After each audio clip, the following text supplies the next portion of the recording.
Hi there, my name is Ben and I like to read. Today we're going to be reviewing another book.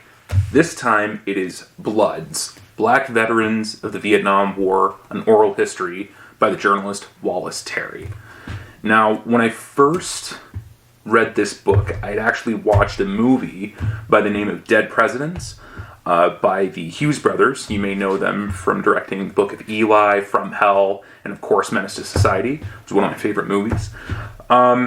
And essentially, that movie, Dead Presidents, revolves around the story of a young black Vietnam veteran who decides, instead of going to college like his parents wanted for him, to enlist in the Marine Corps, does 2 tours of duty in Vietnam, gets decorated, but then, of course, comes home and finds that, again, there are still the same problems at home, and now they're compounded because he's a veteran.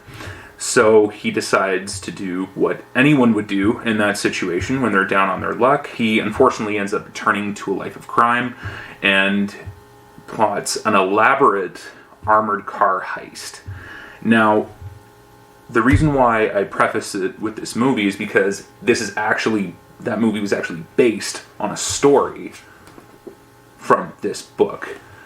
The man who committed one of those robberies, Specialist Haywood Kirkland, is one of the 20 black soldiers that Mr. Terry interviewed during his time in Vietnam, and of course, when he followed up with them at home. Enough about the movie, though. This book, I have to say, going into it, I thought, okay, it's going to be like, some standard, Vietnam War coverage, I didn't think it was going to be anything special. I was blown away by how visceral it was, and the different perspectives, because Terry himself doesn't necessarily just focus on grunts, or doesn't focus on, on officers, or on, people with specialized trades. The stories like Captain Norman McDaniel, who was in and out of various prison camps for years in North Vietnam. That was an amazing story that was told. Of course, Colonel Cherry was another one, Specialist Kirkland as well. It was, to me, what I like the most about this is that, again, like I said, he covers 20 soldiers in this book. It's about, from beginning to end, maybe 300 pages. This version does have a chronology in there as well. And the great thing that I liked about it was Mr. Terry's got a very, very wonderful knack for just letting the subject tell his story. And again, because this is an oral history, he captures their voices beautifully. There's no actual writing by Terry himself, save for a couple of little passages. That said, though, he captures these men, these veterans, these heroes, in my opinion, perfectly. And I don't think that there was another person who could have done this. It's, like I said, 20 people interviewed, so they're told in vignette style. It's a book that you can just, you can read a story, digest, go to bed, pick it up later, go see another one, or you'll find yourself revisiting them. I really found the one by Captain McDaniel to be the most impactful, just mainly because, again, it's, this is someone who is describing a prisoner of war camp that he was in and out of for, years and years and years. And I think it really is important that these stories were told, because it does give a different perspective from what we're usually told about the Vietnam War. There's a great documentary out there by Ken Burns called The Vietnam War. It was on Netflix. That was fantastic, and of course we've almost been saturated with a lot of Vietnam War stuff in Hollywood. Like, we've had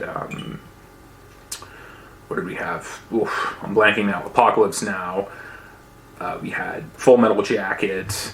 Even Dead Presidents, that movie was one. But I think that it's really, really important that these stories were heard and that they were published. And I'm happy to say that, these were, at the time that this was released, it was very, very well received.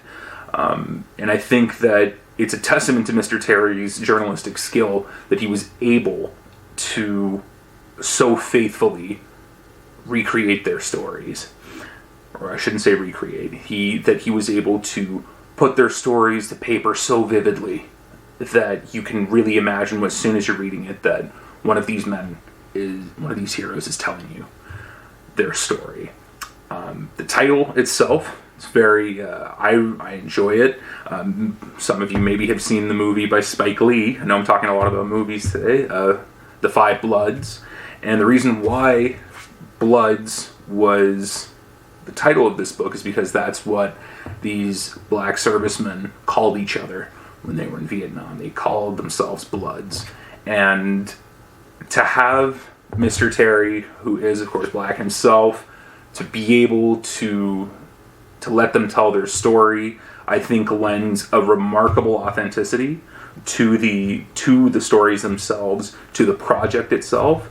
I think that, many journalists can take note of this, and they can really, really run with it and say, okay, well, why don't we do one about not just the Vietnam War, but essentially any other conflict that's out there. Really get in, and I feel like they can really get in there.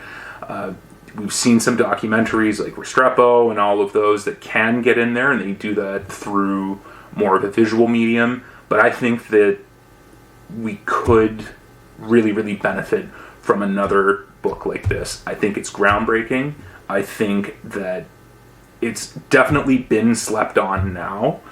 And I'm on a mission, to say the least, to bring it back. So if you are interested in journalistic stuff, some nonfiction, historical stuff that actually happened, and if you want to hear something that's heartbreaking, that's heroic, that sometimes will make you laugh, might even make you cry, do not sleep on this book. It is well worth the read, and I would love to hear your guys' thoughts on it.